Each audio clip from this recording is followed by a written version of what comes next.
We have some questions from a ton of kids who want to know how you got the idea or initial inspiration for On the Edge of the Dark Sea of Darkness. Sure. So there are a lot of ways to answer that question. One of them is the Narnia books. It was reading The Lion, the Witch, and the Wardrobe to my kids when they were little. And one of the reasons I love what you guys do is that read-alouds were a big part of our family life. I love to read aloud to my kids. And I'll just say this. I was just talking to a dad the other day who was telling me he was reading On the Edge to his kids. He was telling me that how much they as a family loved to read aloud.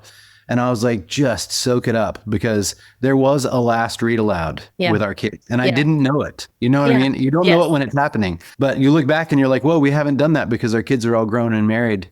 And there was the last book that we read. And it's pretty bittersweet to think about it. So reading the Narnia books to the kids when they were old enough was the thing that made me decide to stop talking about writing a novel and really try to do it. Like I'd wanted to write books since I was in high school, and music took over. And, I'd tried to write books, but I didn't have the self-discipline or the stamina to keep it up. So it wasn't until I had made a few records and had been touring and grew up a little bit and understood that art is work. And that if you want to get to the satisfaction of having written a book, you've got to put a lot of work in. Otherwise, you'll just have a bunch of false starts and you'll never have known what it was like to write the end. It isn't a book until you get to the end,